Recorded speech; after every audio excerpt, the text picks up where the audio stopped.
کسی سے کچھ اللہ تعالیٰ لے کر آزماتا ہے، کسی کو دے کر آزماتا ہے، تو اللہ تعالیٰ نے ایسا کیوں نہیں کیا کہ سب کو دے کر ہی آزما لیتا، تو تاکہ جو ہے وہ دکھ نہ ہوتا، سب کے پاس ہوتا مال اور آزماتا اللہ تعالیٰ، بالکل آزماتا۔ دیکھیے بات یہ ہے کہ یہ آزمائش اللہ تعالیٰ نے جو ہمارا خالق ہے برپا کرنی ہے، اس کا فیصلہ بھی اس نے کرنا ہے۔ یہ ہماری تجاویز پر نہ دنیا بنی ہے نہ اس پر چل رہی ہے۔ صحیح۔ آپ کو اگر کوئی بات کہنی ہے تو انتظار کیجئے، پہلے اس آزمائش میں کامیابی حاصل کریں، اس کے بعد ملاقات کا موقع ملے گا، اور اگر ملاقات خیر سے ہوئی، کامیاب ہوں گے تب خیر سے ہوگی نا، تو تب بارگاہ یزدی میں جو عرض کرنا ہے وہاں کر دیجیے گا۔ اس وقت ایک فیصلہ ہو چکا ہے، تو اس میں صحیح رویہ کیا ہے، اس فیصلے کا ادراک کیا جائے، اس کو سمجھا جائے، اس کے مطابق زندگی بسر کی جائے۔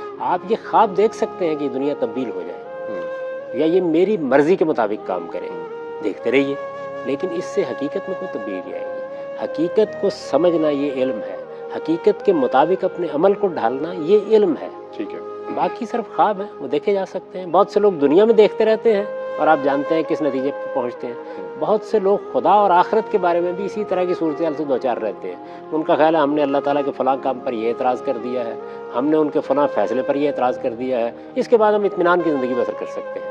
بھائی آپ نے جو اعتراض بھی کیا ہے وہ اس بارگاہ میں جا کے کیجیے گا اگر ہمت ہوئی تو۔ اس وقت تو ایک فیصلہ ہو چکا ہے جس کے کچھ نتائج نکلنے والے ہیں، تو خدا کے لیے ان نتائج کا احساس کیجیے۔